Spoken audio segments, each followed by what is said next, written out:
Welcome to Social Justice Action Research Alliance. On this platform, we talk about issues that impact social justice locally and globally. Today, I am a little more excited than usual because I'll be talking to a very prominent scholar, a stellar scholar in Canadian context, also in global context, Dr. Ishtiaque Ahmed, professor of, University of Toronto. Professor Ishtiaque's research interest and my research interest, overlaps. Before we get into the conversation, I just want to briefly introduce Professor Ishtiaque. Dr. Ishtiaque Ahmed is an assistant professor of computer science at the University of Toronto. Dr. Ishtiaque's research interest is situated at the intersection of computer science and the critical social science. His work is motivated by social justice and sustainability issues, and he puts them in the academic context of human-computer interaction and information and communication technology for development. Dr. Ishtiaque operates through a wide range of technical and methodological apparatus, from ethnography to design, and from natural language processing to tangible user interface. I will have a few questions about it to Dr. Ishtiaque. Dr. Ishtiaque earned his PhD at Cornell University. Before moving to North America, he studied and taught computer science at Bangladesh University of Engineering and Technology, more popularly known as BUET in Bangladesh. Dr. Ishtiaque developed and still mentors the first HCI community in Bangladesh.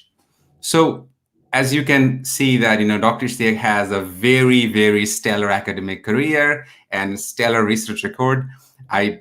So before getting into conversation, Professor Ishtiaque, thank you very much for making some time for us. Thank you. Pleasure to be here. So my first question, and a lot of the conversation we'll try to have in very plain language and as a part of knowledge mobilization project. Please define misinformation for us in plain and straight language. Okay, yeah, that's. Thank you for this question. I think that's a different task. So I think there's the dictionary definition of misinformation is often termed as information that will cause harm for the people who are receiving it. So from that point of view, misinformation is something that has an evil consequence. So this definition is often widely popular, but it's also a bit difficult thing to understand. How do you know which information will have which impact on a community beforehand? So the more operational definition that we use these days is we break down the information and look at its different aspects. If an information has some factual error or it intentionally targets the community, we often try to tag that piece of information as misinformation.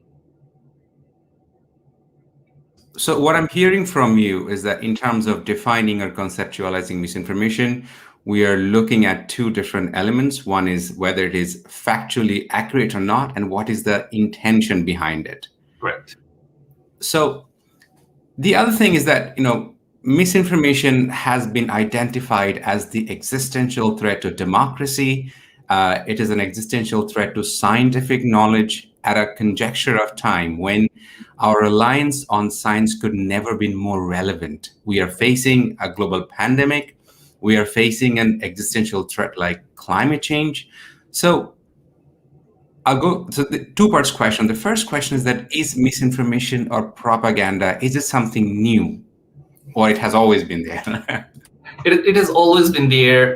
In fact, if we want to trace the root of misinformation, we need to get back to the history of truth, veracity, and how that the values associated with this with the piece of information actually shaped the history of a human being. There are two things that we need to keep in mind. That truth has always been a very disputed topic in the history of civilization, and the reason is that a lot of times we do not know what is actually true, what was actually truth, especially for the facts that are historical facts that are hard to verify. You cannot go back to the past and you cannot check that by yourself. So that those kinds of information was often used by the politically powerful entities in a society, in a community, to extend their power. And as you say, that this has been a threat to democracy. Even when the concept of democracy wasn't there, we have seen that people used different kinds of rumors and misinformation for as a political tool for creating influence on different political entities, both in a organizational level and in the state level. The other aspects of rumor and misinformation actually has a bit of more progressive version of it. We have seen in the history that that people in a more marginalized communities, sometimes they hold on to different kinds of information which is not entirely true, but that gives them hope. And even if we look at children's fairy tale, we don't go there and we don't say that like these are like all fake things. Why are you believing in this? So a lot of times this kind of like a wrong information also serve the purpose of giving people hope. So the project on removing the evil parts of misinformation doesn't target those kind of factual error that's situated in a low resource communities who kind of survive through the use of rumors, but do not use them for attacking other persons. So I guess the problematic part of misinformation is disinformation usually comes from its intention for harming other people. So you have touched on something incredibly important, that the truth has always been political. Truth, the production of truth and production of narration is connected to power, is who is dominating particular society. Now I'm going to focus on something that you have touched on, incredibly important, is that the misinformation or the facticity in low resource community. Let's say I'm from Bangladesh. I'm going to ask you the question is that, obviously I grew up in rural Bangladesh, and we have we grew up with a lot of rumors, fairy tales, that helps us in many ways to preserve our sense of self, our identity in fairy tales. We know those things are not true, but that gives us a kind of comfort in a community. In a recent research, if I'm not mistaken, I think University of Alberta looked into that the rural communities in Canada, they are disproportionately impacted by misinformation, particularly in the context of hesitancy, vaccine hesitancy. And we know that in Canadian context, you and I are both right now living in Canada, that the rural population is older than people living in the cities. And Statistics Canada found in a report in 2021 February that older Ontarians are the most active participants of spreading misinformation. Mm-hmm. So, Dr. Ishtiaque, could you contextualize the vulnerability of rural communities, whether it is in Bangladesh or it is in Canada, of misinformation, and what could be the consequences of it? Right. No, that's a great question. And I actually have been working on a CIHR funded project, which looks into vaccine hesitancy and stigmatization of COVID-19, medical efforts in Canada. And we are aware of all this kind of, allegations and also kind of like an organized force that are coming up from different places, including rural Canada. Well, a large chunk of that is also coming from urban places where like a Black and other marginalized groups, they have also been found to be hesitant to take the virus, to take the vaccine.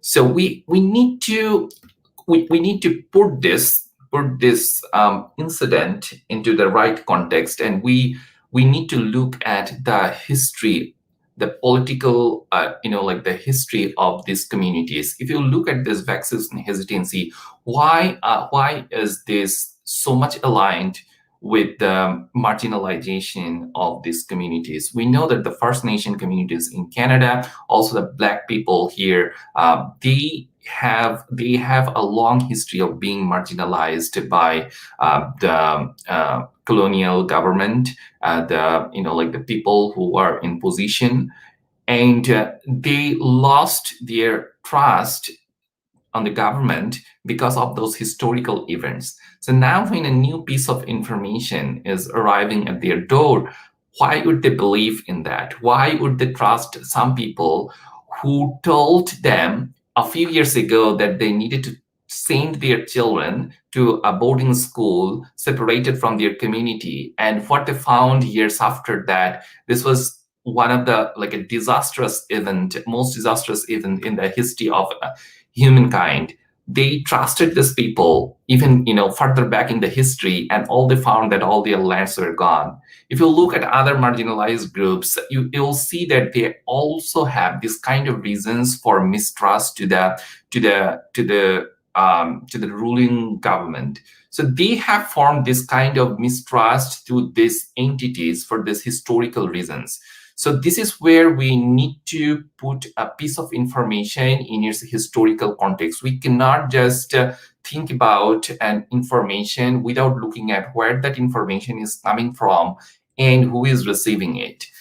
So that's where I believe that this is less about the content within that information. It is more about where the information is coming from and who is receiving this. And since the political context between the receiver and the sender is problematic, because this historical events that unfortunately happened in this land, they have gotten this hesitancy. Now, if you take this incident from rural Canada to other parts of the world, the story definitely will be different, the history will be different, but you even in those places, you will find that this kind of animosity exists. And people in rural places, they are often suspicious of the development actions that are being enforced by the urban people who are more attached with the Western world, who have been enforcing sort of culture into the rural places where people are losing their identity, people are losing their historical jobs, and they are losing their voices. So there has been historical evidence of rural people standing against whatever coming from the urban people. So this is a more political stance that are coming from their identity. They're coming from their sense of sovereignty, and how the urban, more scientific, modern people have become a threat for this people, in indigenous communities, people in marginalized groups, and people living in the rural places. So I see this incident more around that kind of an historical resistance that's coming from their history, other than this particular piece of information. I see that when we engaged with them and we explained them about this vaccine, we found that they are also concerned about this disease. They also want to get something that can help them protect themselves from this virus. But their question is all around this one topic: can we trust with these people, with this something they are going to inject into our body? How do you know that this is going to be safe? And if you ask the same question someone in the rural, in rural place in Bangladesh, they will also tell you the same question. We do not know what's there in this vaccine. And we have already seen that some religious leaders in Bangladesh, they are already saying that this vaccine thing is a conspiracy, is led by Bill Gates. They want to put a chip into our body. So you may say that these all are rumors, these all are fake things. We can probably scientifically prove that, but this is not a point of factual truth. I think here we need to understand where their resistance is coming from, and their resistance is coming from their history of marginalization. And that's something that we should not miss when we discuss about misinformation or people's resistance to this kind of preventive measures on any kind of public health initiative. Absolutely, Dr. Ishtiaque. You have identified something incredibly critical, and unfortunately, to the best of my knowledge, the consequences and the impact of misinformation in the rural context, whether it is in Canada or in Bangladeshi context, is severely underexplored. To the best of my knowledge to this day, I did not find any empirical study or research study that is focusing on. Now, I'm going to place something rather challenging and want us to think aloud, is that we are living in a time where scholars like Sushana Zuboff will tell you that we are living in a time of surveillance capitalism. Scholars like Nick Coldry will tell us that we are going through a time of data colonialism. So what's important for us to understand? The unconnected shall be connected. It's not whether a particular country has a particular agenda, but under the digital capitalism, the growth of this incredibly wealthy and rich companies depend on data.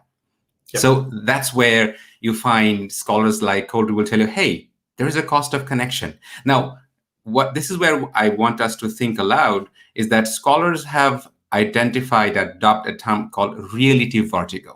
Now, these rural communities, they have one worldview, they have one ways of looking at the world. Now, we connect them to a network where they are going into a space where scholars like Florida will say Infosphere, that we are going through a reality vertigo. We don't know who to trust. We don't know what is fact from fiction.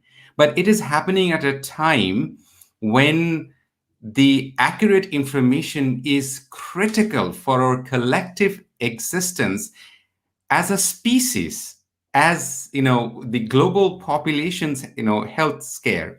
Now, two questions for you. First question is that why there is such a dearth of or shortage of interest that particularly focuses on misinformation's impact in rural communities, be in Bangladesh or in Canada? And second, how do we navigate this reality vertigo?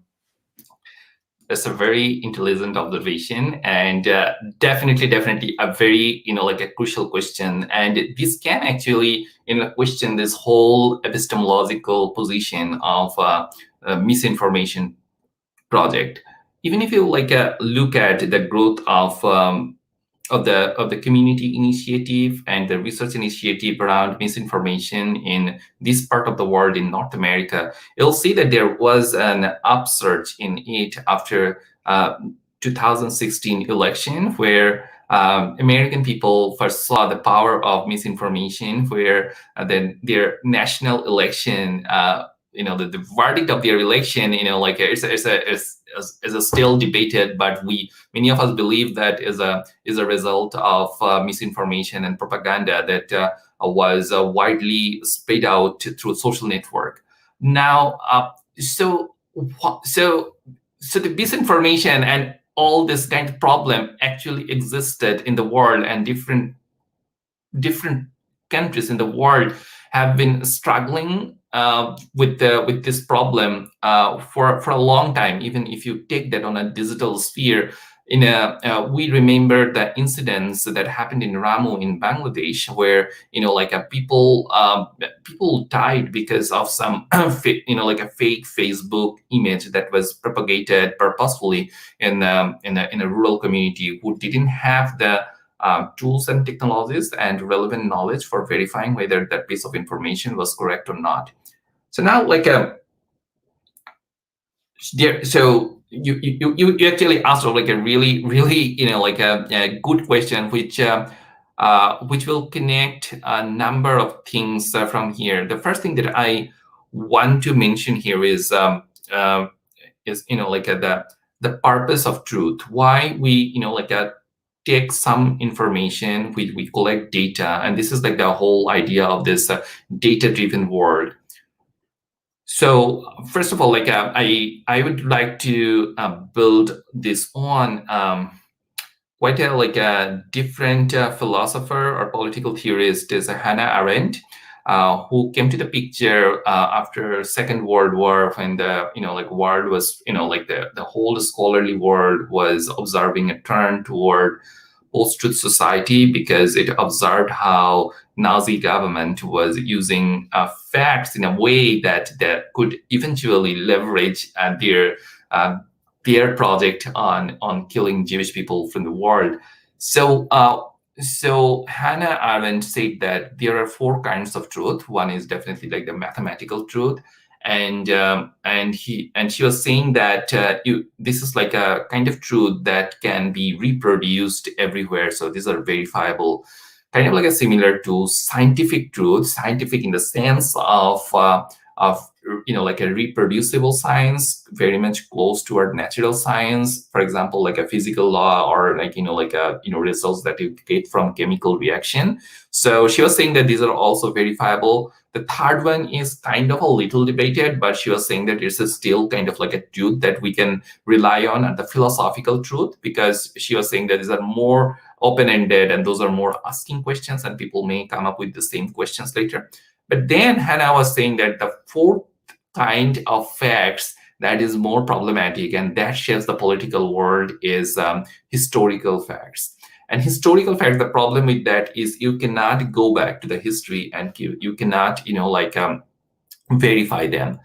But if you now look at, you go back 100 years, before, you will see that, or even 200 years ago, the European scholars are all into history, and they were thinking about historical determinism. You go back to Hegel, who was in conversation with Kant, and then you look at Marx, how he developed on Hegel. They were trying to understand the world from history.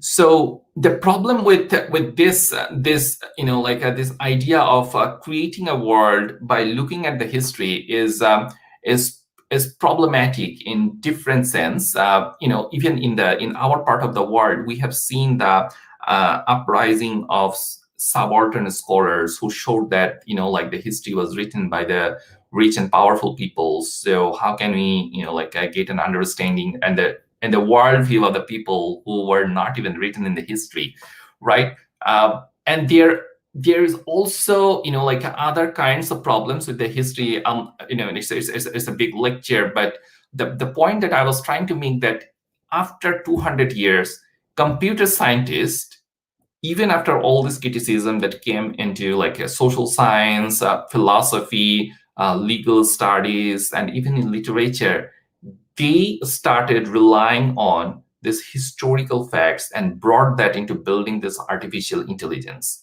Artificial intelligence, especially machine learning, the most prolific branch of artificial intelligence, depends on data, which is basically history.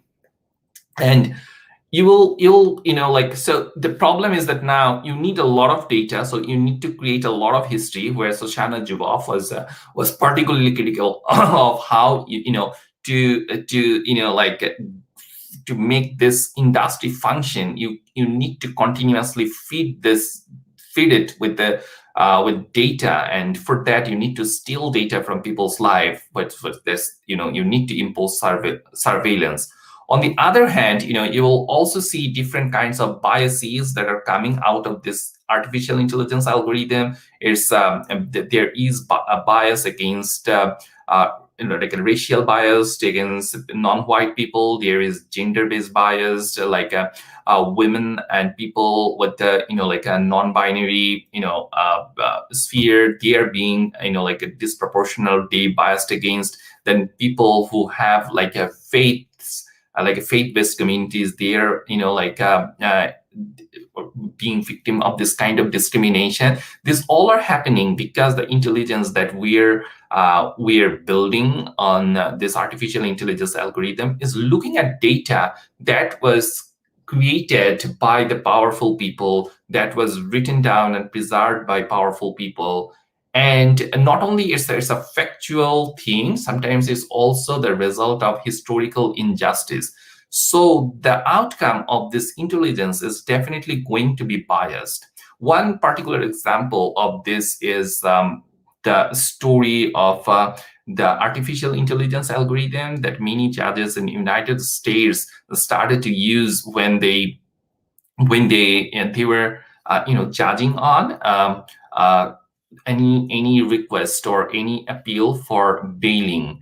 And it turned out that if for the same on the same case, if there's a white person who requests for their bail, and then there's a black person who requests for the same, the artificial intelligence algorithm would allow the white person to go away with the bail, but the black person would be denied.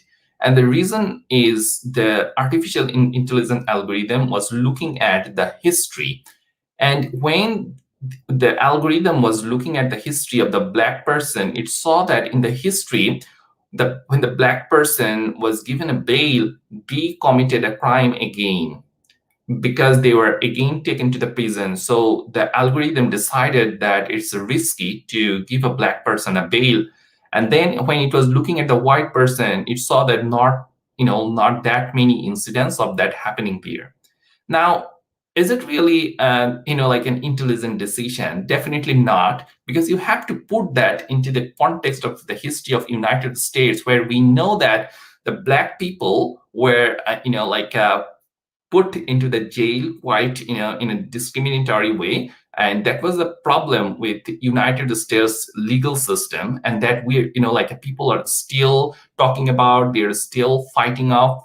But now you can say that, well, the intelligence is developed on the actual factual data, but that fact is polluted. So here comes this critical question of what is fact and how fact is made. And when you talk about truth, who shapes the truth? And the whole madness about this artificial intelligence, which basically relies on this historical data, has that recovered all the criticism that historical determinism developed over the years? And that's the shackle, I guess, we could not even come out of. And I think it will take some time for computer scientists to, understand this. Well, there is already a group of computer scientists who are building on this a social science and philosophical criticism toward these data-driven systems, and that voice is getting louder. But I would say still the mainstream computer science has still have that on their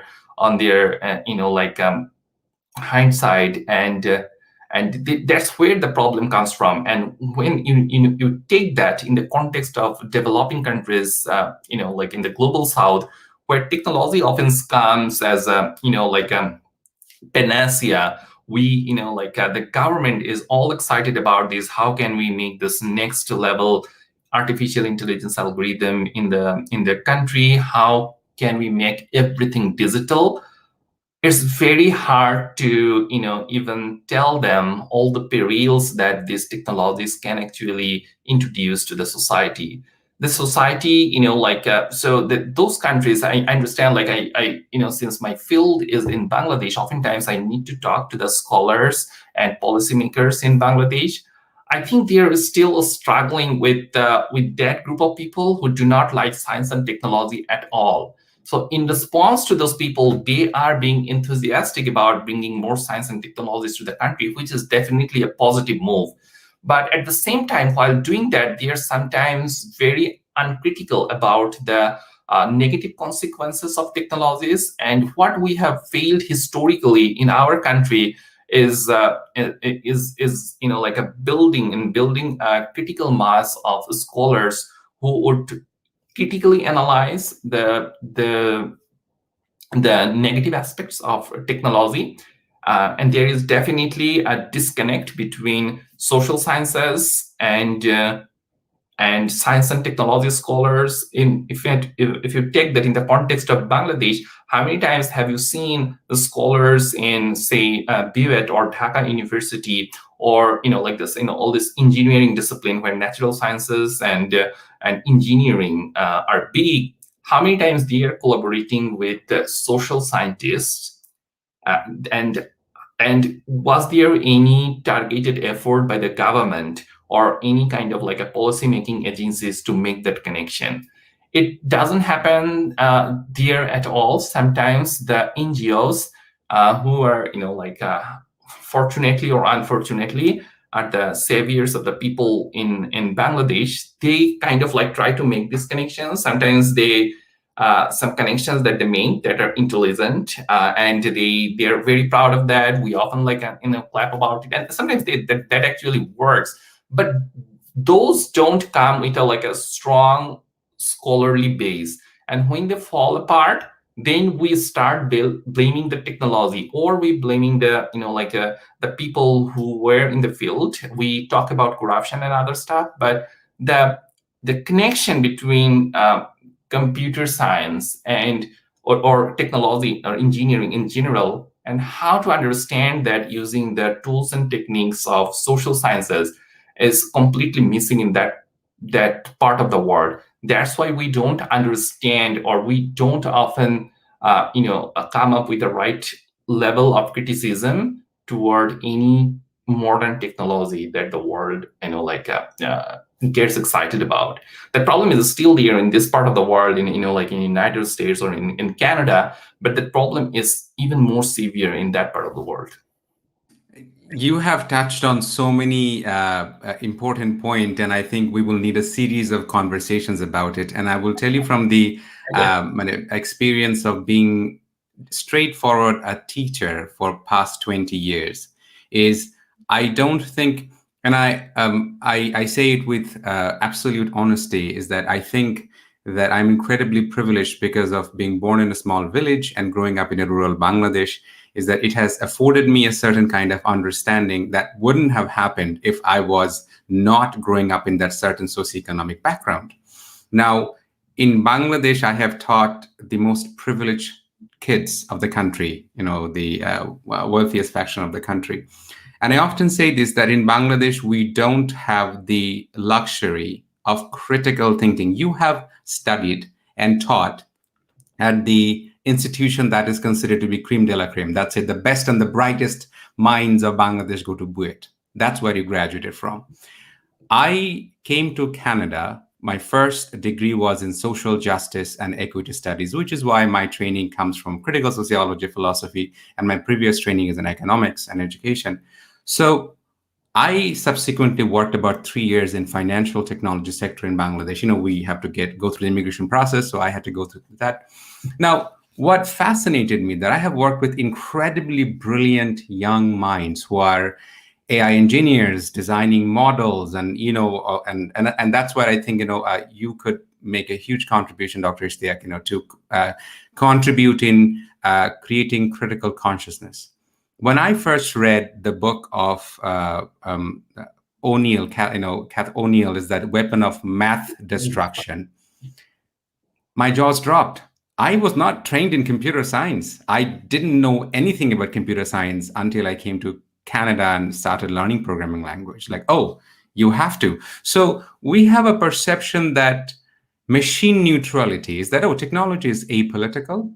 You just have mentioned about the AI algorithm. I think the algorithm is called Compass, that used for giving verdict whether a person will commit a crime or not. Again, the recidivism that disproportionately blamed Black people. Now, we are lucky in this part of the world where we have Black scholars like Ruha Benjamin. We have scholars like Professor Noble who are saying, hey, algorithm of oppression is that how we are building the world. So we are exposing the built-in bias in the technology. Now, I'll actually focus on it and press you on that more. I just want to take a very critical question that came from Raisa, a very important question, that I wonder how much social media algorithms are reliable for spreading misinformation. Raisa, incredibly important question. Dr. Ishtiaque, please take it away, and I'll press you on that again. Yeah, no, right. That's a very important question, and a number of projects that we are now conducting in our lab focuses on this social media algorithm. Definitely different social media platforms have different algorithms. Facebook has an algorithm that's different from Twitter, and Instagram and TikTok, they have their own algorithms. So sometimes it's difficult to make a generalized comment that will fit into all kinds of social media. But in general, um, there are some similarities when you look at you see when you look at the social media algorithms, that it feeds you the things that you like to see, right?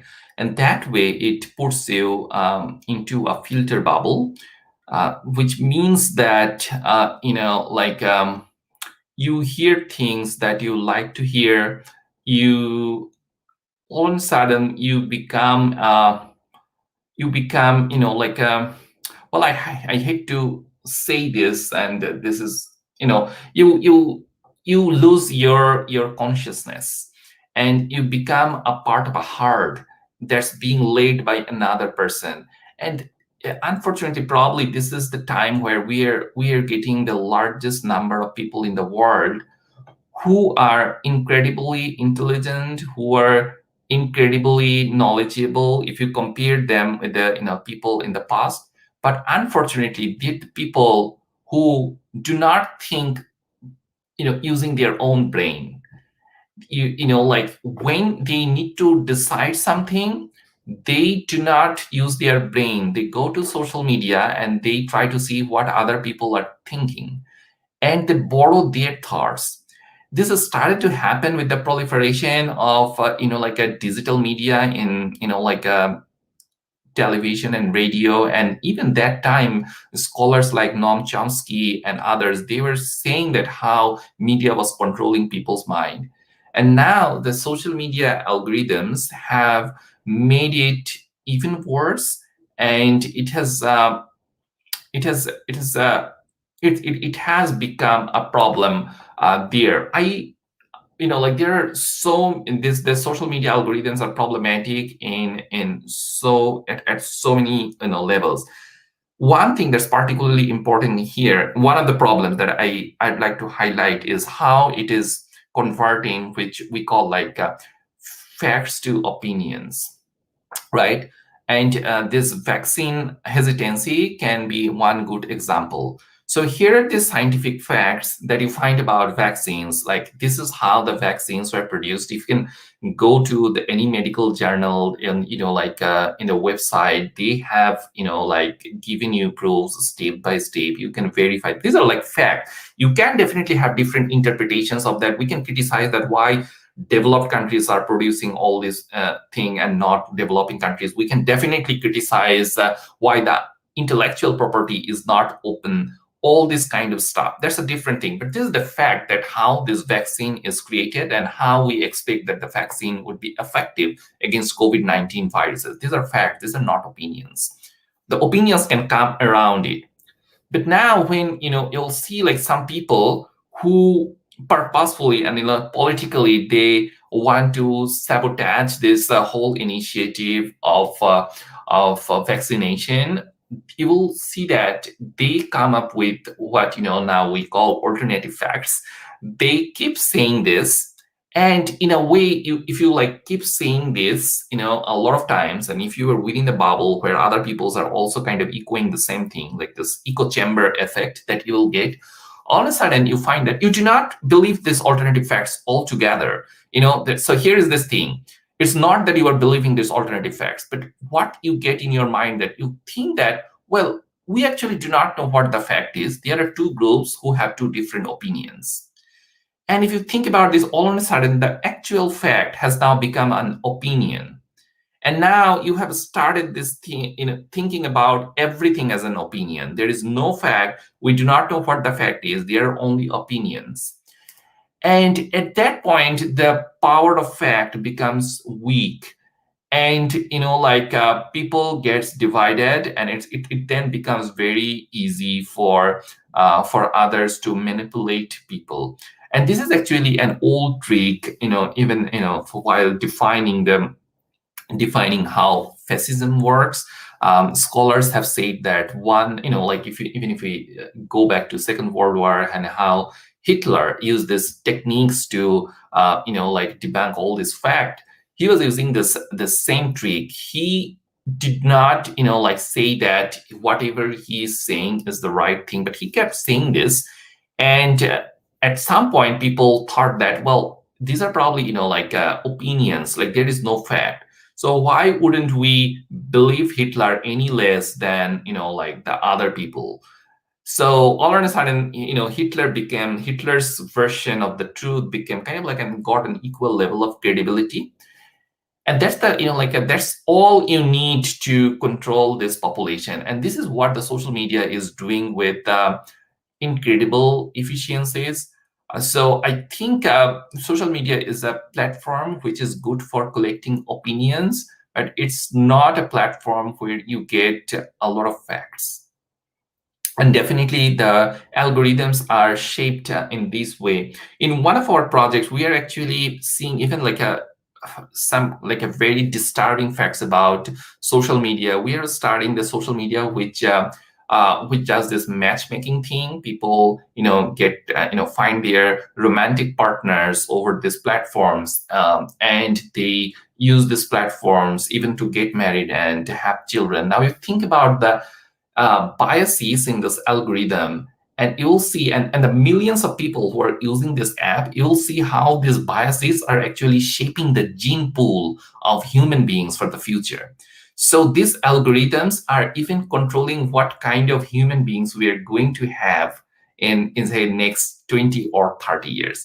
And all the biases that it has is basically a very disturbing, a project where we are not calling out the the problem with matching people with like minds, not exposing a person to an opposite view or challenging their vision. And if you think about critical thinking, it's all about that. Every day you read something that like startles you, start questioning all your founding assumptions. That's how we become like a new human being. We start accepting the new reality.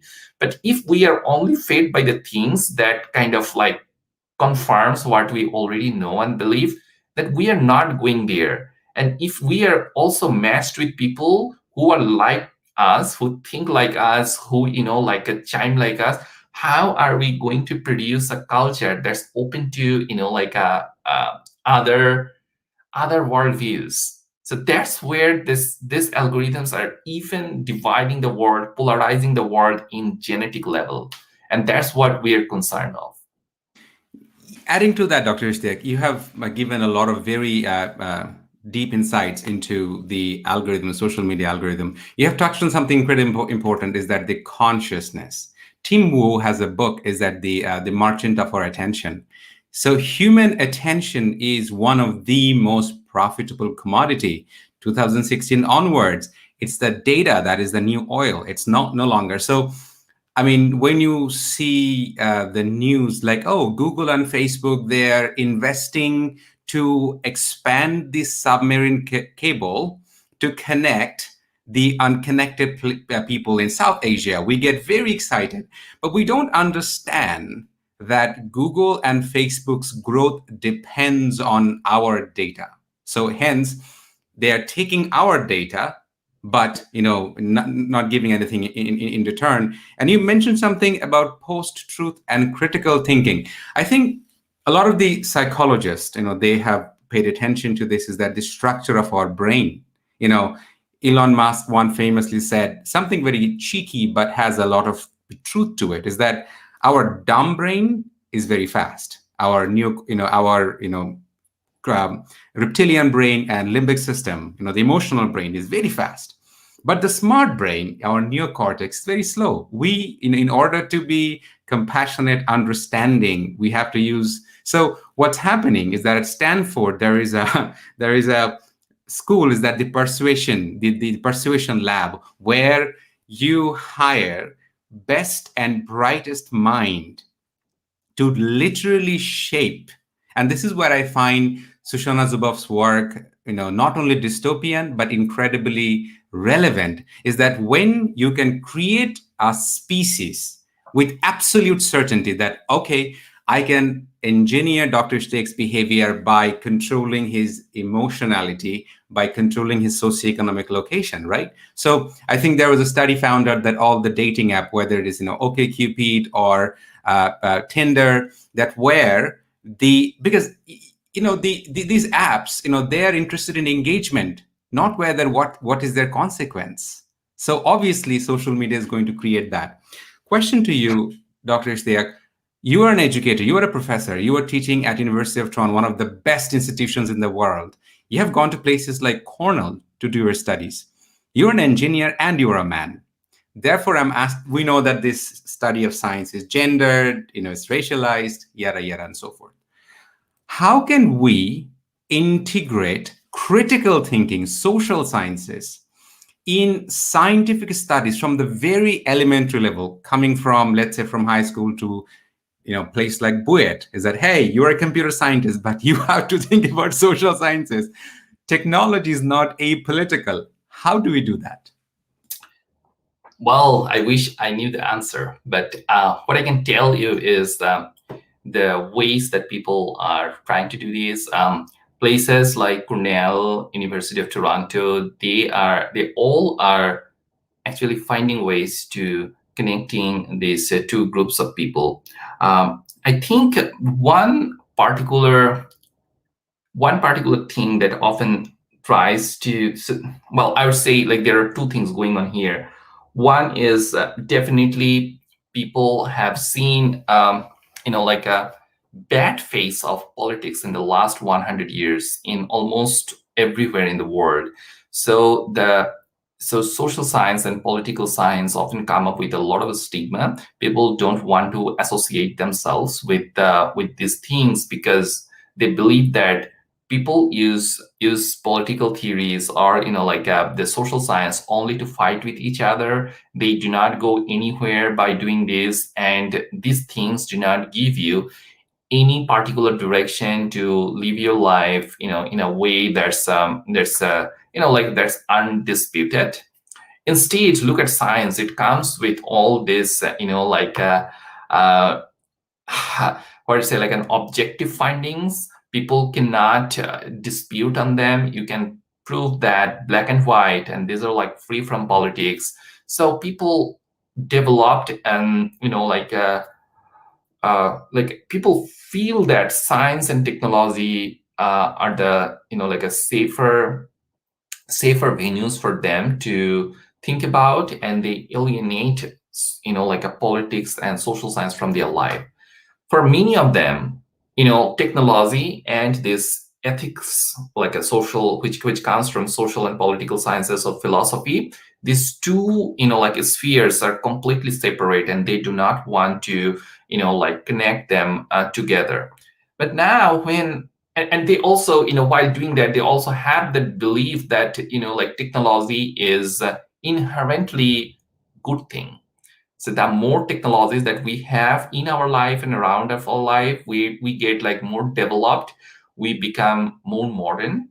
And sometimes that they put that in the context of international development too, where they say that, well, these developing countries are poor and they're not like making a good life because they do not have enough technologies. And that has historically like polluted the discipline like human computer interaction and this ICTD, where a lot of people, they believe that development means coming up with a new technology or finding a way for solving the problem of people's life using like another piece of technology. So that's like all wrong from there. The second thing that I wanted to point out was that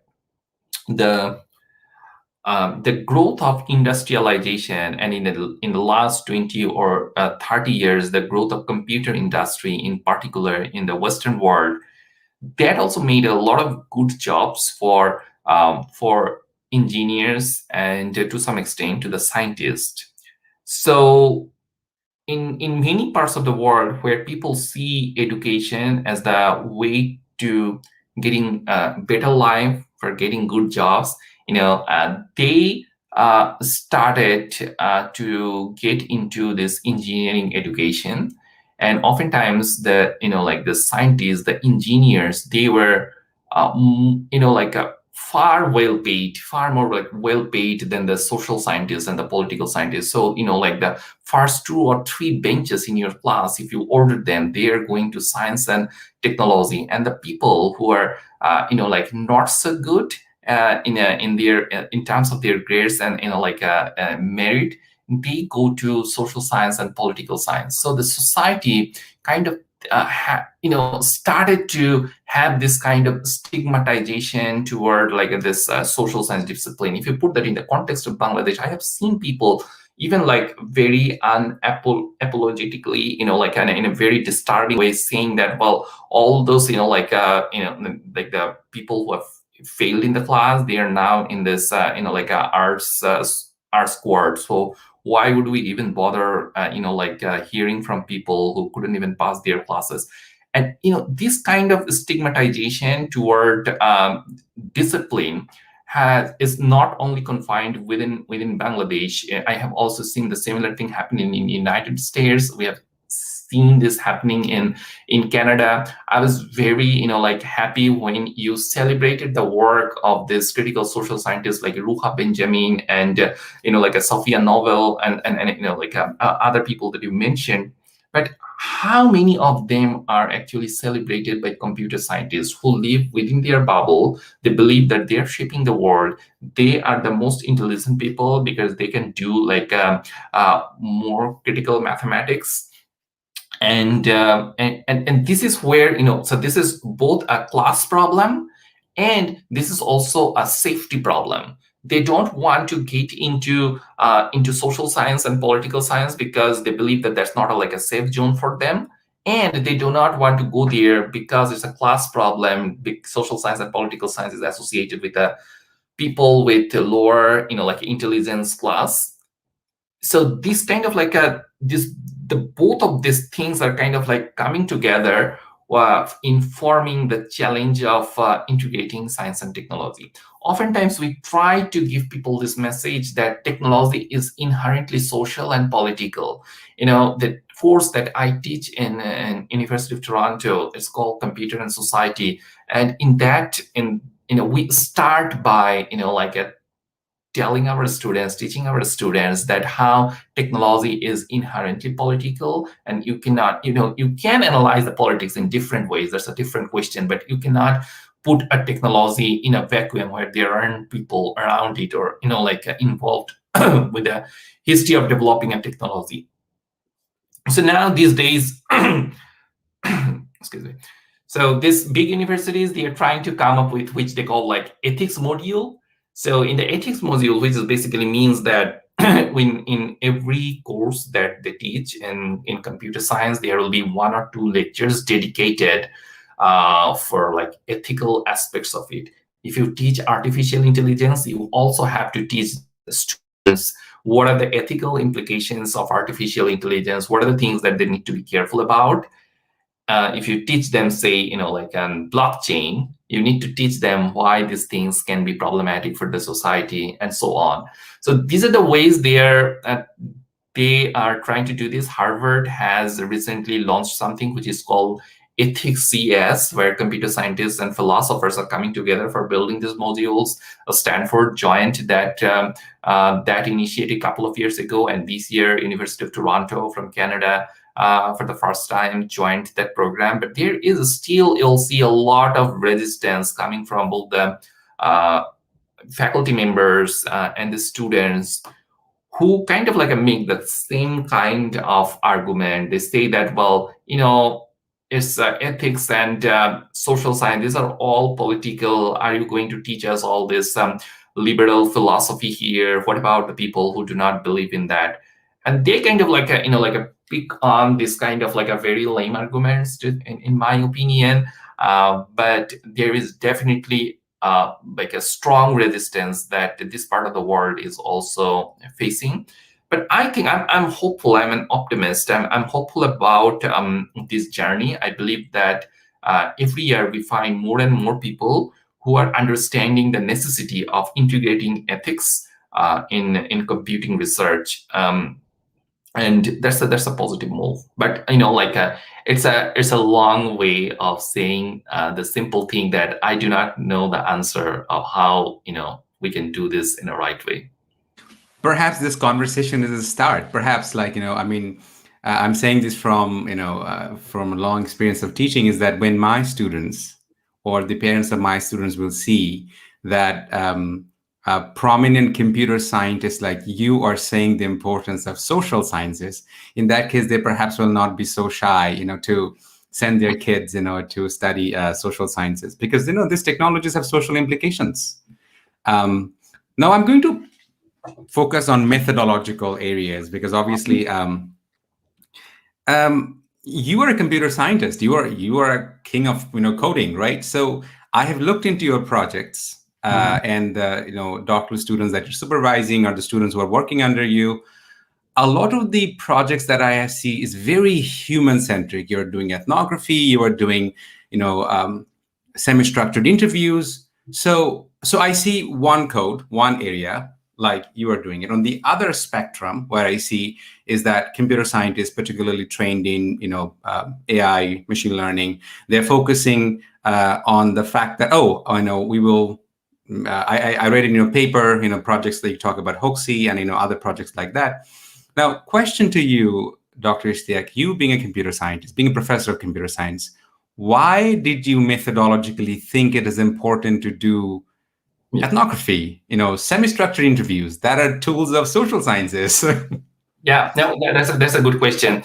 And well, in fact, computer science, if you think that as a discipline, it has like very few methodological tools that are its own. It has borrowed methodology either from mathematics or like a natural sciences. So it's not that there are some tools which are like a purely computer scientific, this computer simulation and other stuff. But it's very natural for computer scientists to steal methodologies from other disciplines, and I also stole some from anthropology and social science. And here is why I did that. So one reason, one way I'm different from many other computer scientists is that my target population is marginalized communities. And as I said before, the data of these people is not readily available for that for those communities, for refugees and for other people. And I can give you more examples. It's not all about that you don't get the data because it's not up there. Sometimes it's impossible to get the data. One of our projects was about designing technologies for victims of sexual harassment. And if you think about this, we're working with Bangladeshi women, and they were not even comfortable talking about this with the researchers. So this kind of data, where are you going to get the data by using any computer science algorithm? You are not simply able to get them.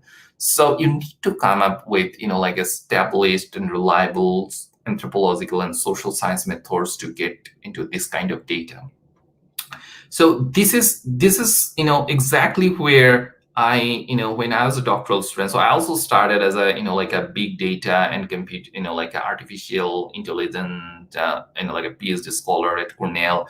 And first 2 years of my PhD, I produced paper where I was looking at this all big data and trying to understand the world in terms of data.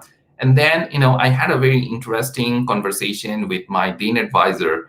I told him that even in my statement of purpose, I mentioned that we wanted to work on the problems of Bangladeshi people. At that point, I started my PhD right after my undergraduate, so I didn't have a very critical, complicated view of the world. But I had this passion of I learned computer science, but I'm indebted to my country because all through my education, I got a scholarship and everything. I didn't even pay for my education. And what am I going to give back to the country? That's kind of a very simple understanding that I had in my mind. When I was in Bangladesh, I started working on the build this human computer interaction research lab in a very small scale in Buet, and all my thoughts were around how I can use my knowledge for helping this community. So I brought that to a PhD application. In the first couple of years, I was working on different projects under learning these tools and technologies, and all these tools are this big data driven artificial intelligence techniques. Then I had this conversation after publishing a couple of papers. I was having this conversation with my advisor, and I was asking him, well, how do you think I'm going to use these techniques to help people in Bangladesh? I was looking at searching for data on internet. There isn't much there on Bangladesh, and the data that we get from the government or in other sources, sometimes these are incomplete, and sometimes these are not even reliable enough. So where do we start from?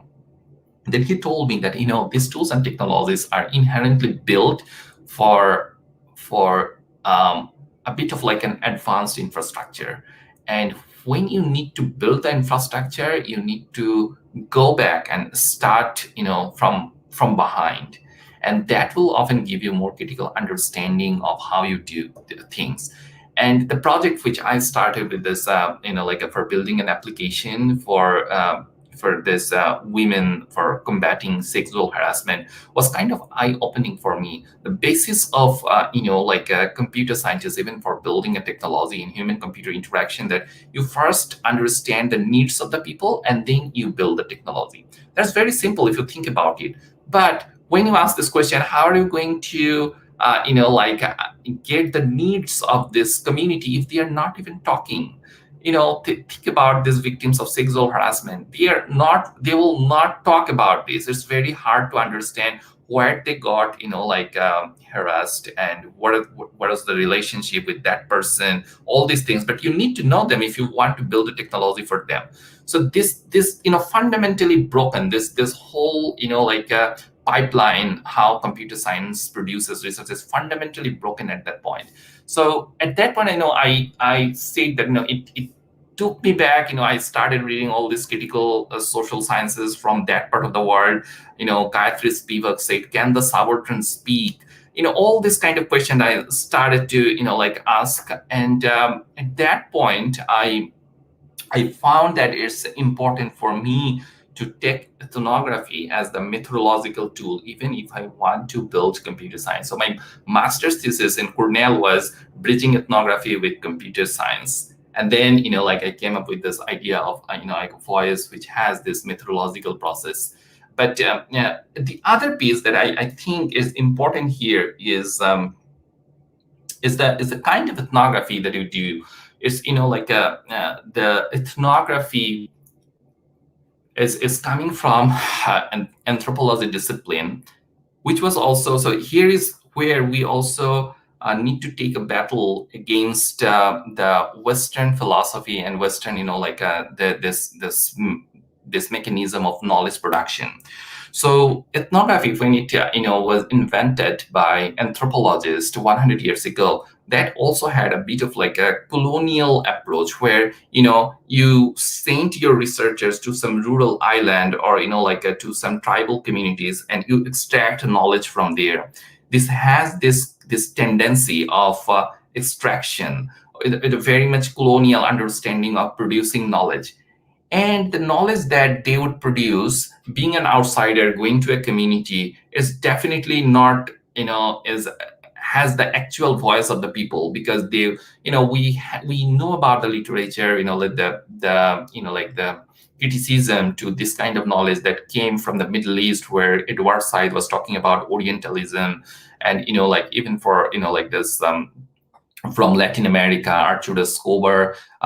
Criticizing in Africa, there were a renowned scholar, even a Fanon was talking about this. All from India, the subaltern scholars, they were criticizing this. So you understand that even with this, it's not all about moving from data-driven technology, data-driven methods to ethnography. It's also how you conduct this ethnography is very important there. And when we even talk about ethics, for example, this ethics that talks about racial discrimination, the ethics that talks about gender discrimination, we need to ask this important question: whose ethics is this? And this is, I believe, is particularly important. If you look at, this Ruha and other, they are wonderful people. I often, I talk to them, I learn a lot from them, and I believe that I still have to have a lot to learn from them. But if you think about the way they're thinking, that's also coming from liberal and democratic Western metaphysical, understanding of ethics. How and where are you going to fit, for example, the Muslim ethics or Muslim feminism in it? How are you going to, identify the caste-based discrimination using this ethical framework? Those are different. Ethics is also situated in different cultures. This is where, and this is both an epistemological question and a methodological question. How and where do you find the avenues where people are being marginalized in your part of the world, where this world probably hasn't seen the version of it, and they haven't build the methodologies for understanding them? How do you advance that conversation? This is where I felt that we are also at a point where we need more methodologies, which are, this could be a version of ethnography. I don't mind what you call it, but we also need innovation in terms of methodologies to understand these discriminations better and to integrate that in the design and development of computer technologies. You have given very insightful perception that understanding, to understand subjectivity, particularly from a global South. I actually haven't thought about it, what you just have said, because obviously my epistemic foundation built on, traditions like, radical Black feminism, post-colonial, decolonial, theories. So obviously I am trying to use in my own research computational racial capitalism, particularly how in a misinformation context, a scholar like Dean Freelon has found out, and you have mentioned, in case of, American context, that what polarized the most, to disseminate misinformation in American context, that worked along the racial line, when the IRA, Internet Research Agency, Russian, they understood. So basically, in my shallow understanding, they understood the century-old fracture that exists in American society and that tapped on it to polarize. I'm going to press on you again on the computer science part in natural language processing. I am straddling. I'm familiar with Chomsky's work because of my own interest in understanding, perception, cognition, etc. A scholar like Chomsky will say that natural language processing technology is not capable of understanding sufficiently the context of the text. So you have, the incredibly advanced NLP tool, own proprietary tool by Microsoft, where before choosing every single word, they consider about 800 million considerations. What should be the next word? We have evidences that journal literature has been produced by NLP models, and the reviewers could not understand that this paper has been produced by a model, not by an individual. So we are living in this situation. Now, like you, Dr. Ishtiaque, I'm incredibly rooted in my culture, in my country, and I will not abandon, in my research, Bangladesh under any circumstances, hopefully. So I don't think that it is possible for us to understand the context of the text using an NLP model. I think a lot of the times it comes as a hype. Elon Musk is doing a lot of great things, but one of the things he's exceptionally good at is sensationalization, is that creating that hype. We are seeing that how the exponential technologies like facial recognition technology, AI, China has literally become a digital dictatorship. You will literally see the unfolding of Aldous Huxley or George Orwell, like, oh my God. So the question to you is that to what extent you feel that NLP tools, can I use a Python library to understand the context of misinformation? Would that be representative? Why you, in many cases I have seen in your studies, you are going back to the good old ethnography, going into the Richard Gere's thick description, not going to NLP, you being a computer scientist?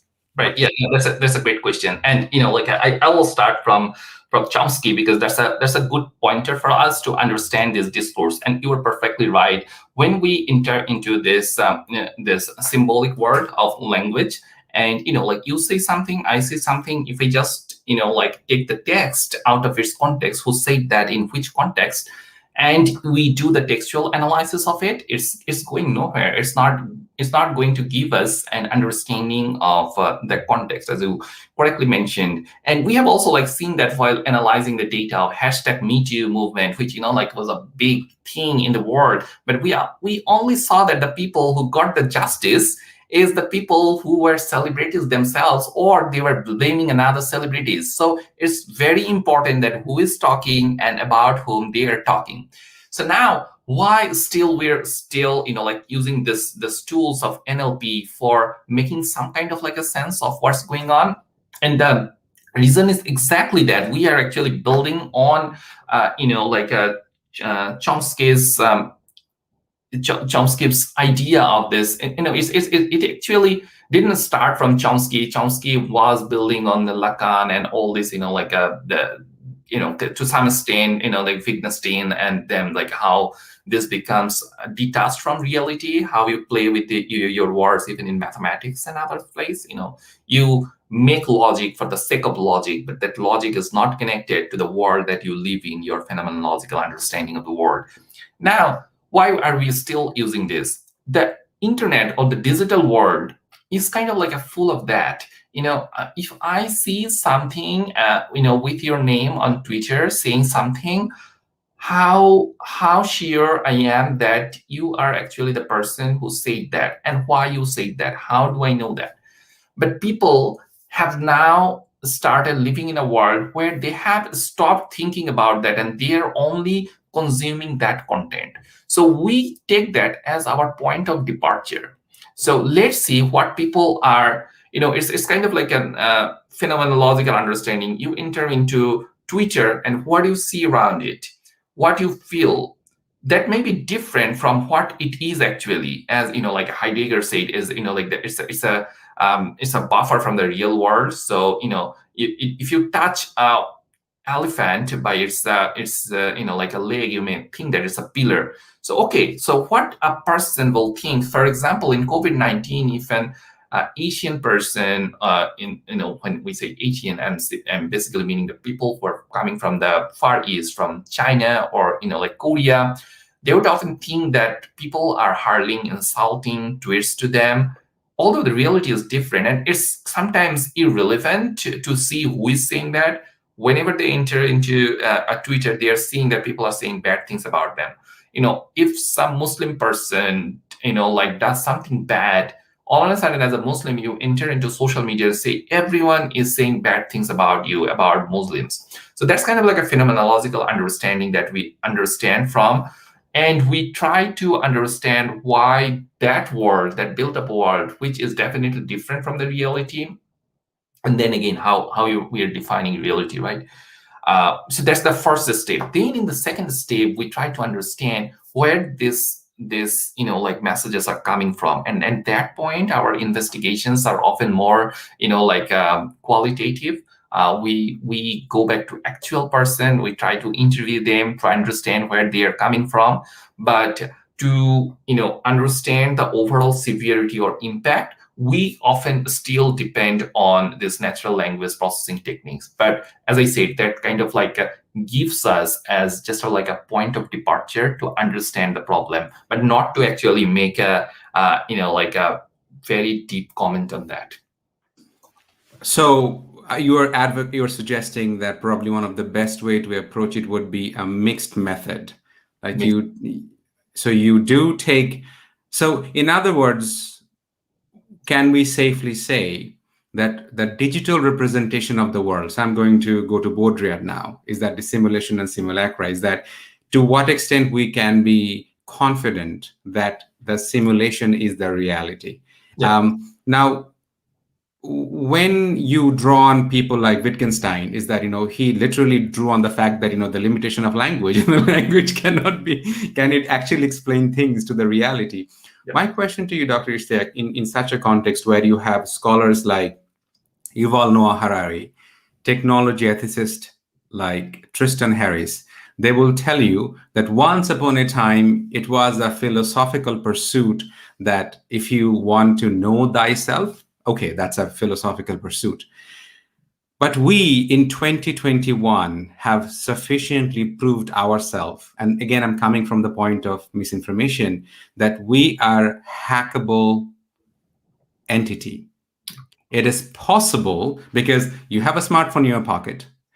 We have, so I'll borrow from Marx here, is that Marx in 1848, way before the advent of personal computer, has identified something is capitalist exploitation happens through a system of communication. You have scholar like Jonathan Ballard, they will tell you is that capitalism is and always has been a computer. Yes. Because it calculates, categorizes people between both cyber proletariat, cyber bourgeois, have-nots, etc. So what we're seeing, can I safely claim that we're seeing the neoliberal globalization, neoliberal digital globalization, where the understanding of capitalist relation is coming from a point of Cedric Robinson. When Marx and Engels is saying conflict between have and have-nots, but Cedric Robinson saying, no, you were right. It is happening that in the conflict between class struggle, but it is happening along the racial line. Is like, if you see it in America, racial line. If you see in Myanmar, the genocide that took place and how Facebook was implicated in it, didn't take responsibility in the beginning, but where is it happening? Where is that economic calculus and the political arithmetic that is actually animating misinformation? So from that vantage point, you being a computer scientist and researching misinformation, Dr. Ishtiaque, advise us, like somebody like me who is a doctoral student, I'm also interested in this area, your research interest animates, overlaps with mine. What would be your recommendation to go about it, to go to the thick understanding of misinformation and its context?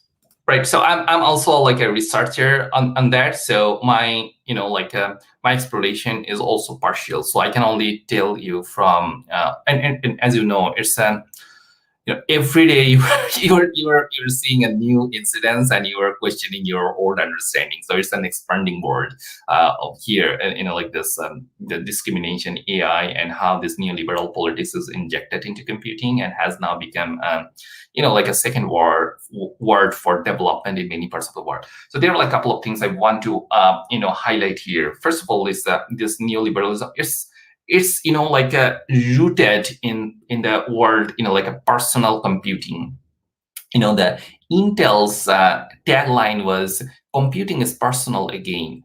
And there is like a branch of computer science with scholars like like a personal computing or ubiquitous computing. There is this sci-fi movies that shows you how the computing will be personalized for yourself. So an AI assistant, you will have an AI assistant will know everything about you, and it will serve you with whatever you want. And people have started dreaming of that kind of like a future. So it is definitely siloing you out from your community, from your identity, from your like a group based or community based like ethics or like the movement. So it's taking out all your political agencies from it. And that's like a definitely a capitalist agenda, that it will keep you happy by feeding you with good food and good like a good enough food or good enough like a entertainment, and then you will forget about Mars talked about this, like how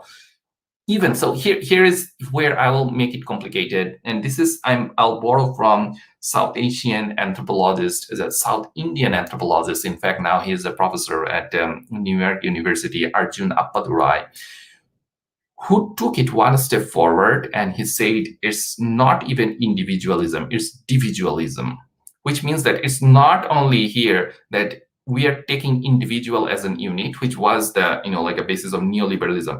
It is even getting smaller. It is not even telling you like you, Firoz, is the person that is individually is personalizing. It's only personalizing one of your identities. You that is defining you as probably like an Muslim Canadian immigrant, and you are a lot other than that. You are a family person, you might be a husband, you might be a father, you might be a son. You definitely have a lot of other identities, but that's not important for them. They will like hit you on this particular piece of your identity because that is the most profitable thing for them. And then it will incentivize you in the way that you will start forgetting about all your, or kind of like being oblivious about all your other identities and all your other like responsibilities, and you will focus on this. And it will also give you some kind of incentive so that you can get like a more appreciation by doing this. And while doing that, you will like they will make their business. And the peril here, like I really like the way you brought Marx here for understanding how technology is like is being a tool of exploitation here. I'm not like refuting that. I'm saying that we need to be a bit careful here, because if you bring that down all into that economic analysis of or like the like not only like economic, like like infrastructural injustice, which you can fix. You give people money and you fix this problem. You think about like a socialist like a utopia, and you can imagine that the problems are fixed. But now how will you bring the issues of like religion and caste there? In India, for example, if a person from the lower like the scheduled caste or lower caste, even if that person becomes very rich, they're still untouchable. They will still not get the social mobility. There is still people will not marry their daughters with with that person. So how are you going to frame that in like a straightforward?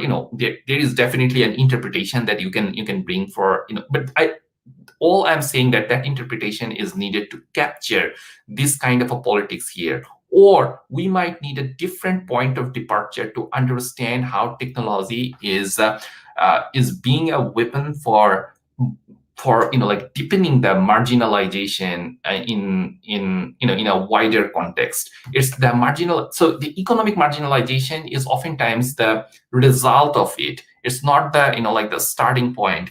If you start thinking about marginalization along the line of slavery, and if you define slavery only by the economic relationship, by the person who owned the master and the slave, that's a wrong way to start from. Why? Like it is connected to the colonialism, how white people went there and like brought this black people from there. And even if you go there, they couldn't like bring all the black people there. The black people who were like more marginalized in African community, they could only capture them and then bring like them here. So if you actually want to capture this thing from this historical line and this in a broader global context, I think that we might need to question some social science theories too, even like the social science or sociology, which was developed in the West. It's also, I guess I would say like 400 or like the society itself is an invention. When the feudal system and other family-based system broke down. So all this like social science based analysis, those we need to be very careful when we apply them for understanding the politics which are outside the Western hemisphere, I would say. I will let me. You have given a very, let's say, a bigger thing for me to think and also to actually reflect on it further. And I would like to consider one of the ways to understand would be a Freirean method of dialogical understanding of things like conscientization. So you have mentioned something incredibly important, is that how the social science, its development, its progress. There is a wonderful work of Adorno and Horkheimer, The Dialectic of Enlightenment, that our understanding is that to what extent it has actually backfired, in our rationalities, that we are rational beings, and there are other works on that. Now, again, I will go to another, because this is an advantage, from your training and understanding that, and we can learn from here. Now, let's take in terms of misinformation agents, the state agents. I'll take an example of India. In 2019, Oxford Internet Institute, Brad Shaw and Howard Phillip, their publication is that from 2017 to 2018 and 2019, the progress almost doubled, like 84 countries in the world, they're hiring cyber troops for their political gain. So now you have state that is engaged in disinformation campaign for their political advantage. Now, I'll take the example of India, the example of Rana Ayubi, who's now digital forensics. Now, when Rana Ayubi was writing against the oppression against Kashmiri Muslims, 2 minutes pornographic video that was made with deepfake. Now, when it was shared to millions of people, the credibility of a very established woman journalist was driven to ground over minutes. Right. But then the right-wing Hindu government, the computer wing, said it very clearly. Look, Rana, this is what we can do to you. When Trump's video came out, the tape, the famous tape, where he explains his relationship with women. Now, in 2021, if Trump was there, he could say, well, it's a deepfake video. It's not me. Now, we don't, by 2022, the scholars say that people in the Western hemisphere, like you and I, where we live, will be exposed to more misinformation than facts. Now, in this situation, deepfake is no longer a fiction, it's reality. Digital forensics is not affordable to everybody. Right. Is it fair for us to expect people in countries like India, Pakistan, Nepal, Bangladesh to understand the digital literacy? And how do we even combat it? I totally agree with you. It's a big problem, and I think the examples that you mentioned, and I also remember a couple of similar examples along the same line. If you think about the roots of this problem, you will find the one word that will come back to you again and again. That is like a trust. Why do you think people won't trust something if you tell them, but they will trust that if they see that on internet? Where is this? So here we have to question the materiality of information. And for some reason, internet has appeared itself, has made itself, appear before other people as a touchstone, or as something which is authentic, which is coming from natural science, which is coming from mathematics. So everything that I find on a digital screen, many people have the faith that that's true.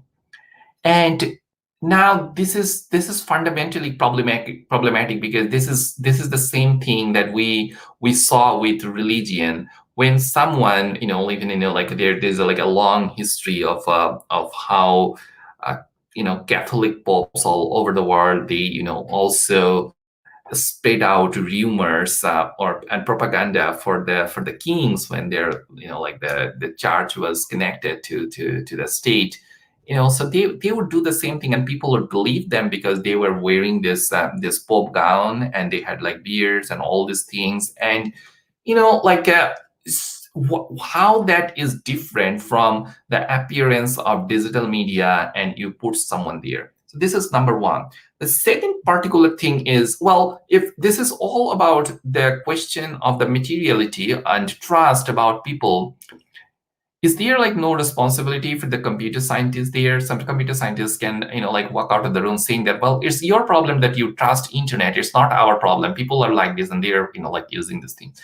The question that you asked and the example of deepfake is exactly where computer scientists have the obligation and accountability here.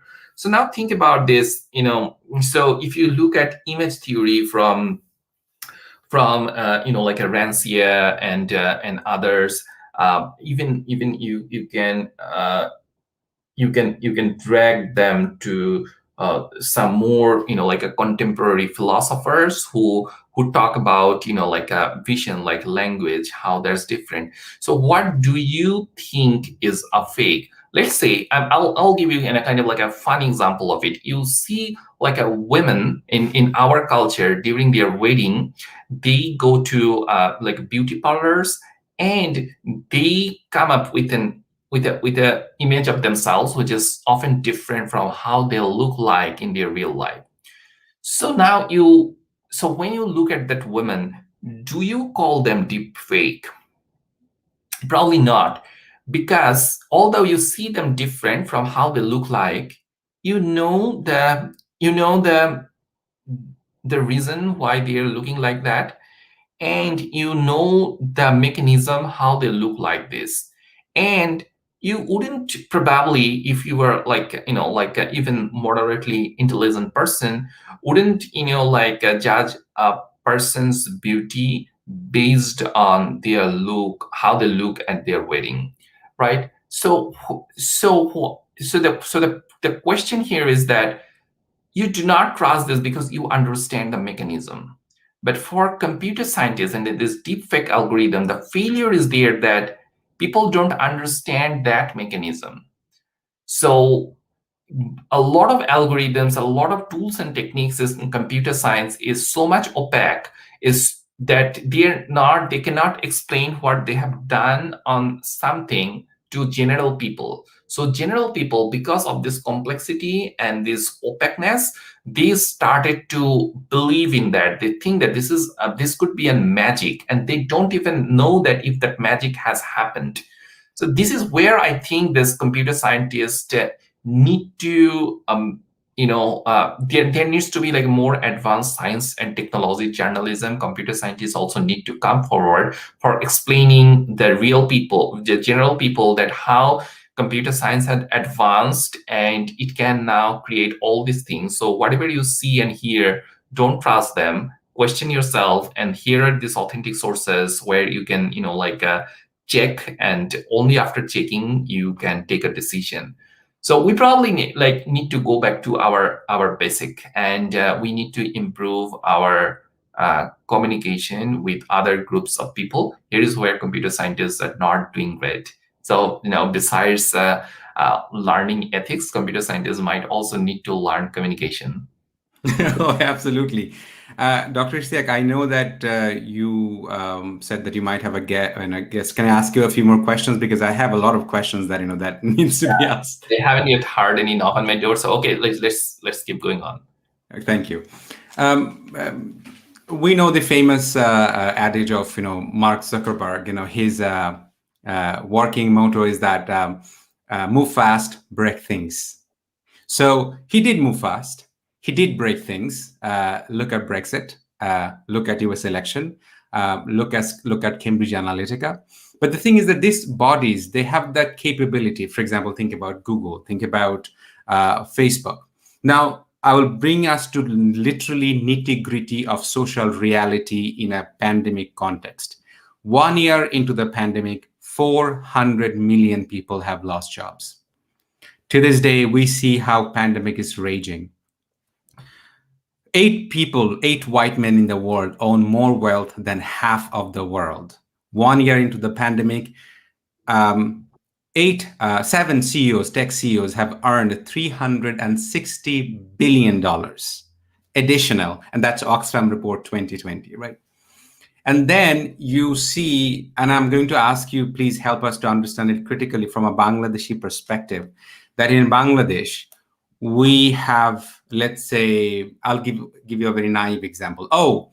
This particular project is facial recognition technology. It is going to change the world this way and that, etc. And we rush into that technology uncritically. Now, let's say you and I do not see eye to eye because of our ideological standing. It is possible for you to use that algorithm, that highly advanced. I'm sure you remember in Amazon when they protested when American military was using recognition for using by ICE and all of that. But this kind of literacy in Bangladesh, dare I say, is non-existent. Now here, I'm going to put you on spotlight, Dr. Ishtiaque. Don't you think that it is important for computer scientists? I'm not trying to put an additional burden on your shoulder. I'm just trying to say that, don't you think that we need to, in the language of social science, creolize, pigeon, or like make it understandable to everyday people? Is that, hey, this technology is political. Right. There is a chance of destroying your life if you don't understand what kind of data you're given right now. In Bangladesh right now, anybody arrested in any level, the first thing they're going to do is take your biometrics. It doesn't matter whether you have been, gone through the due diligence process and anything. But now imagine what kind of monster, digital, demon we can design that can marginalize people. Right, and I believe you don't even need to be arrested to lose your biometric identity. You lose your biometric identity even if you want to get a mobile SIM card. So that's that's a real problem. So here, in Bangladeshi context, we need to see this. We need to put this in a like a wider like a historical and political context. So first of all, as I also mentioned before, like many other global South countries, Bangladesh is also struggling with this tension between tradition and modernity. And by modernity, it's often is relying on Western modernity, because that's the from the Second World War, with this whole World Bank and IDB led development that the country has seen. They all came up with this same kind of like political agenda of what development should be. And now this traditional people and the rural people, they challenge them. The people who are coming from religious band, they have been challenging this advancement of science and technology. So a lot of people who grew up in 80s and 90s, and who now, many of them are now like, in policy making, they have developed an, unquestionable, like uncritical love and passion for Western science and technology, because that's where they see the freedom. And while doing that, they also often have developed a very problematic, understanding of rural culture. They think that those are backdated. Those are the things that need to be sanitized from the country if we want to move, forward. And this agenda, which they call this like a holy trinity, it's advanced both by the NGOs, who are basically funded by the a foreign grant, like a funding agencies, by academia, because even if you look at our academia, a lot of things, even in social science, we learn this terminologies, this political theories, which are borrowed from the West, which are not rooted into our history. And the third is definitely politics or the government, because one way they are direct, they have like a direct influence of this, global bodies, because we are indebted to them because they gave us money. And on the other hand, even this the political terminologies that we are using for advancing our politics, these are often rooted in a Western understanding of how politics should work. For example, is this part more liberal or more secular? Are we asking this question? Well, what is secularism in that part of the world? We don't ask that question. So here, the summary is the country is seeing this divide, and it has been seeing this for a long time. When even we, there was this campaign for, I guess, like family planning. We saw that like people came up with the protest, and the government saw that as a sign of not understanding science, and these are backdated people. They need to get their mind cells, their mind changed.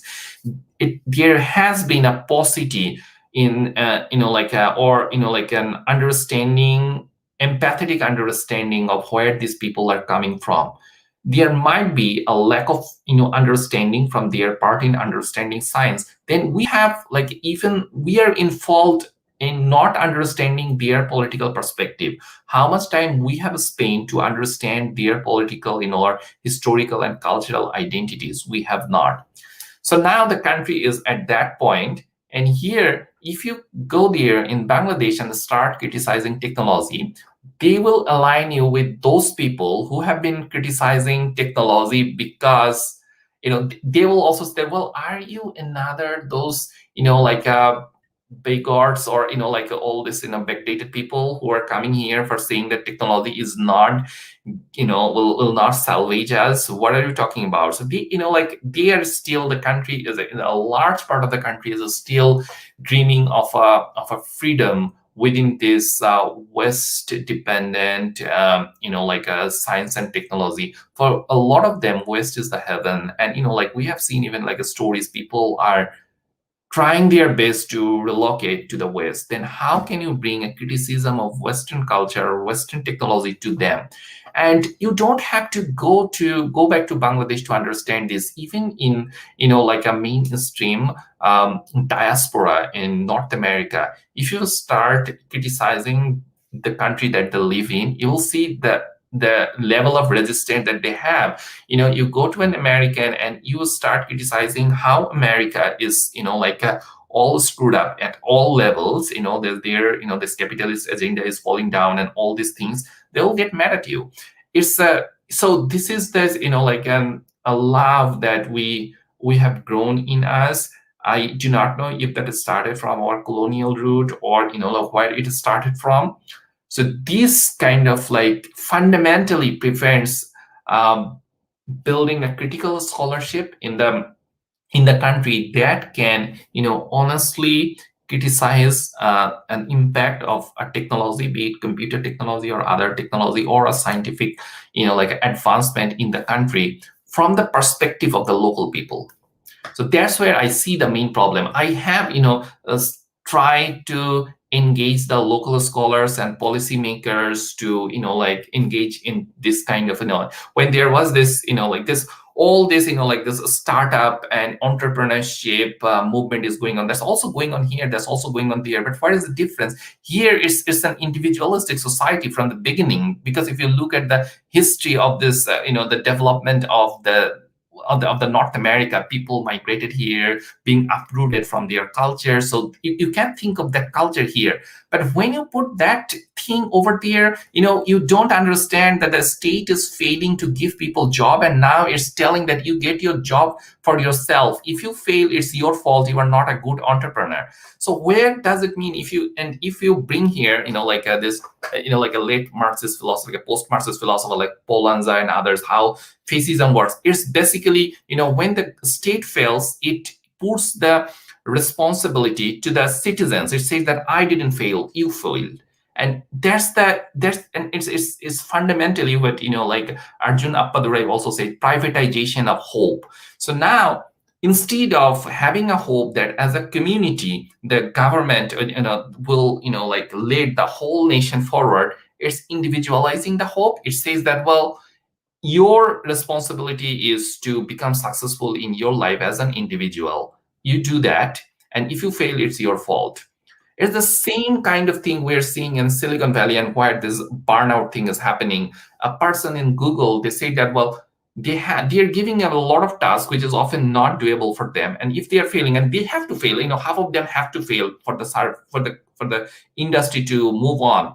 And they say that, well, why don't you go there and do some physical exercise, do yoga, do all other, if they are in a mental stress, why don't you do some other, like this, I don't know, they come up with in Silicon Valley is full of this kind of like weird stuff. People are, like now have started having hands at their backyard. So you see all this happening, but the fundamental thing is that they are kind of pushing this responsibility of failure to individuals.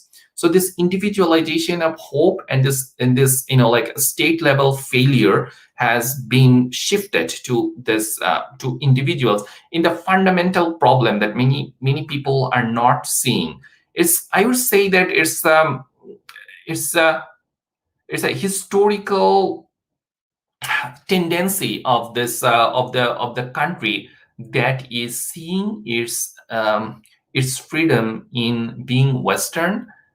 And you can even see that even in the political statements coming from the politicians, that they want to make Bangladesh like Singapore, like New York. Why is that? You see that here you can see their political imagination. That's how much they can think about. And if you say that, well, why do I need to be like New York, where New York is suffering from so many bad things, then you are the bad person. You cannot move that conversation.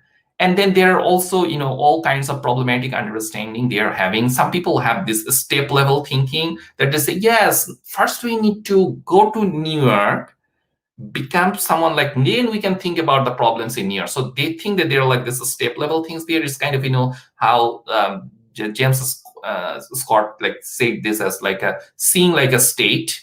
So you think that this person is like the French were Friends, so they are lagging behind. So they have to first catch up, and then we'll think about further.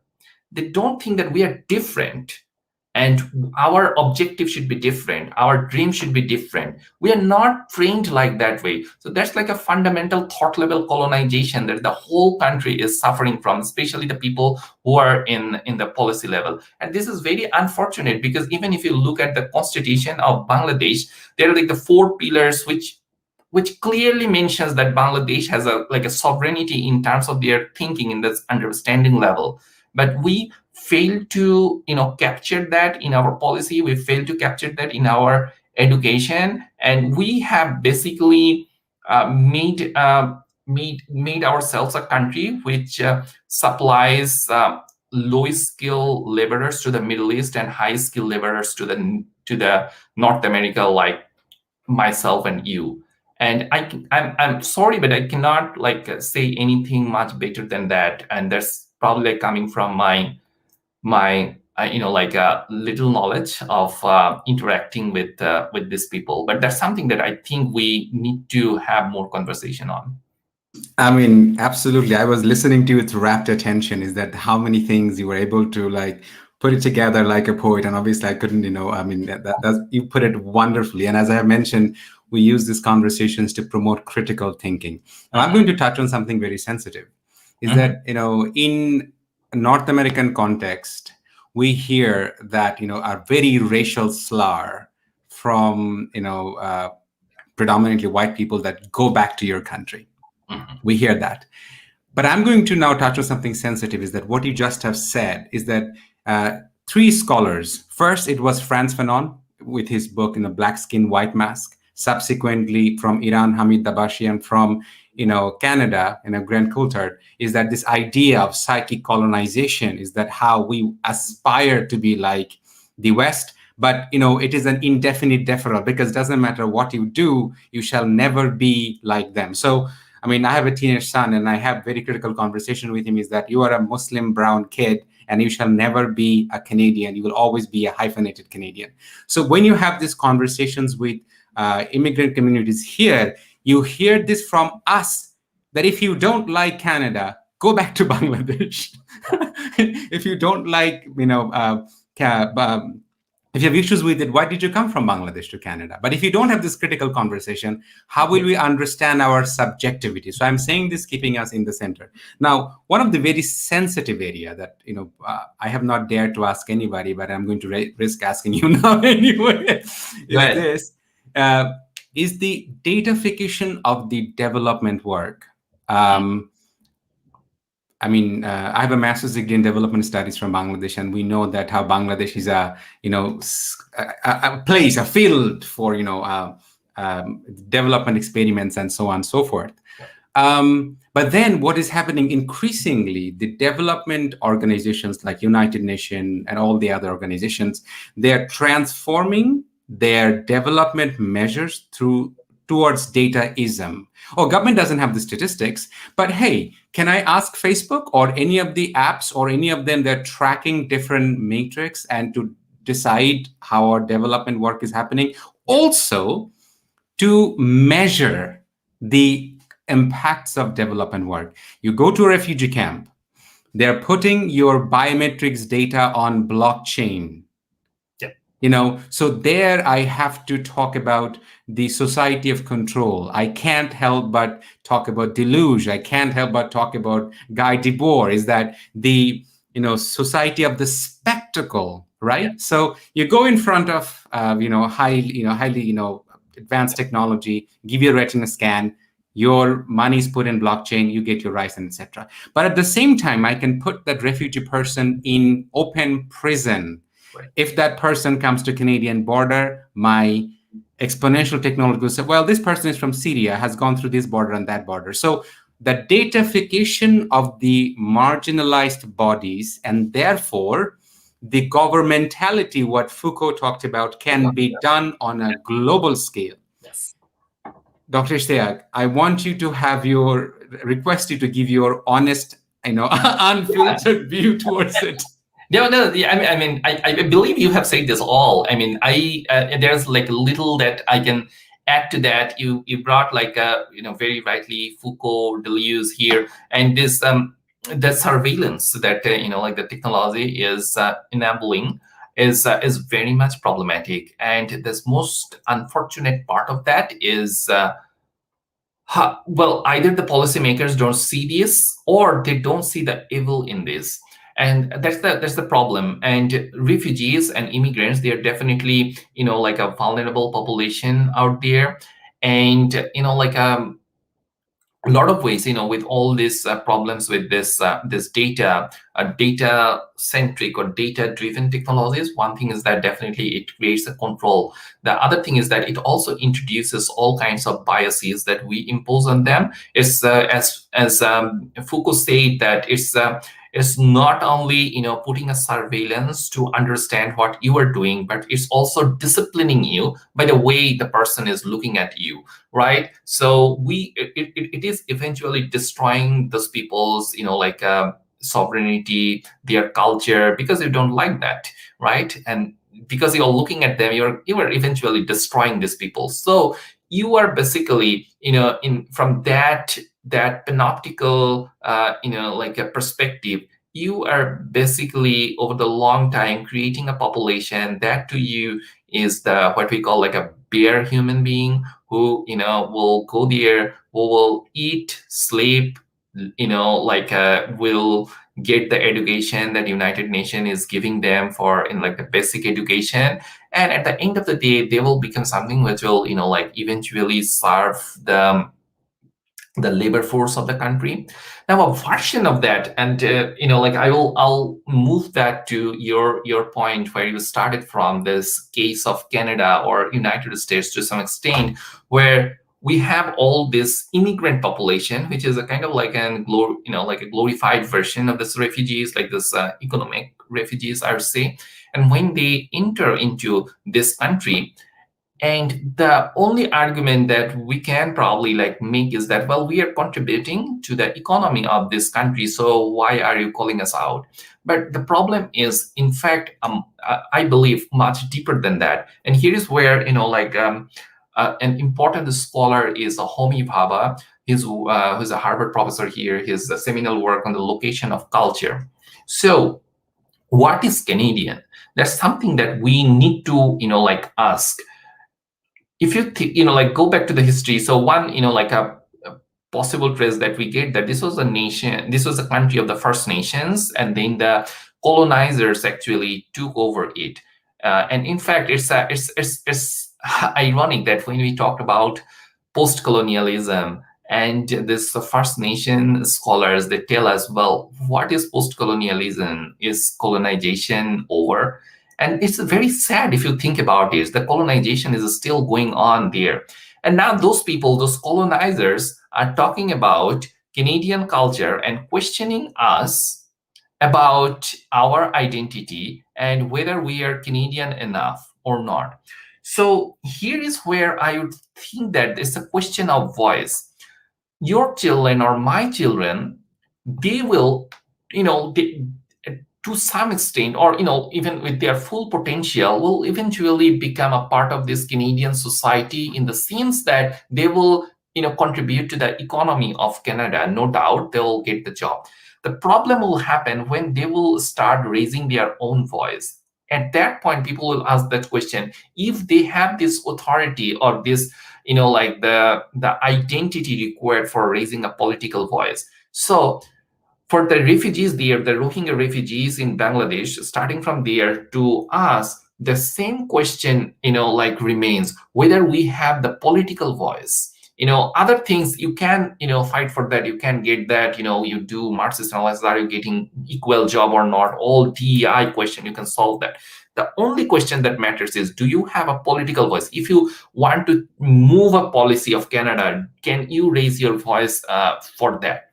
And that's where I think it becomes very important for us to question what is Canada or what is United States there. So is it like something very static form of nation state identity that is holding and it doesn't change over the time? Or is it an illegitimate transfer of human bodies from one place to another that these countries do not have any stake to take on? When you bring those questions, you connect this national politics with the global politics, you will see where our voice is important here. We are not here, like to per se, for fixing this country for the sake of our own good. But what does it mean to make Canada a better country in an international sphere? And for that, Canada needs voice of us, which will not be served by the people who is still colonizing this land, while the other people, the First Nations, are critical about it. So that's a debate, I think, and there are other Persian scholars too who are also bringing, and I really love their work. They are also bringing this arguments to the table, and along with some it's like a mainstream politics NDB people, they are also bringing this politics here because they have got a leader which is has a particular cultural identity, I believe. But these are important conversations that we need to have more, and their implications to politics. Absolutely, Dr. Ishtiaque, and I think and this will be my last question, and I will earnestly request you, almost like beg you, to give us another schedule and have this continuous conversation. One of the reasons behind, I say this with absolute compassion, love, and respect for all Bangladeshis who are trying to come to Canada, and I try to be very open, bluntly honest, and help them in any shape or form I can. I have been a high school guidance counselor. I have processed applications of hundreds of students, but mostly very, very privileged students. You can't find a single year from Bangladesh where the students from English medium schools don't make it to Harvard or Princeton. But they come from very strong privileged background anyway. But I think we have a very uncritical perception about Canada. And I often share this story, is that when I first came to Canada in 2014 as a graduate student, my professor's husband, came to pick me up, and he is a historian by training, asked me, Firoz, what is your perception about Canada? And I said, well, in my understanding, because I didn't come to Canada before, and I don't have any prior existing family here. I'm the first in my family, to come to Canada. So I said that, I think Canada is the most peaceful country. And he looked at me, smiled gently, and said, your perception might change. So boy, did it change in over 7 years. So I think we Bangladeshis who live here, we also maintain a very sanitized perception of us living in Canada, because maintaining a certain social position standing back in Bangladesh. Dr. Ishtiaque, here goes the comment that would absolutely love another session with Dr. Ishtiaque. So I think that responsibility counts on your shoulders as well, to be, I'll try with that. I'd love to make another session, yeah. And I would love a more conversation, maybe in form of having a couple of other peoples who we can also learn from, and then get into Please do connect us, Dr. Ishtiaque, together, so that we can also have this critical conversation. The reason being, I think we Bangladeshi Canadians maintain a very sanitized version of Canada. We post pictures of all happy, nice, wonderful, it's a land of milk and honey. I think, some of us need to be courageous and say it for what it is. Yeah. So, I want your comment on that, before we end. Well, I think so it's kind of like coming from this, the psychological, like a state of servitude. The people who gives us bread and butter, we are trained not to be critical to them, and it is it's a problematic ideology that was also propagated in the that was criticized in the realm of feminism, like wives are given force and shelter by the husband. How dare can she be critical of their husband? So these are like an old, very old, and you can see that coming from here too, because we believe that we do not deserve what we are getting, so we need to celebrate that. And this you will not see from someone who is native. Even when we go to Bangladesh, we definitely get a lot of good things in Bangladesh too. But we are, we celebrate that, but at the same time, we are also critical to the things that are not good. But here in Canada, when you start saying something that you do not like, people will point you toward the things that you get. So where the difference is coming from? It's coming from the fact that we have this mental colonized and kind of like a slavery based understanding of our own self. So it's definitely like Fana also talked about this in his book. It's psychological how we kind of embed ourselves in colonization, and for us being critical is transgression that we do not want to do. Absolutely. Dr. Ishtiaque, I loved every second of our conversation. And I am sure that your conversation will be helping millions of Bangladeshi students who hear these conversations. And incredibly important for us to have critical conversations like this. Thank you so much. Couldn't thank you enough to give us some time from your hectic schedule. I look forward to your response and, when we can organize the second part of this conversation. Thank you very much. Have a wonderful day. You too. Pleasure is all mine. Thanks for inviting us. Have a good day. Thank you, our audiences too.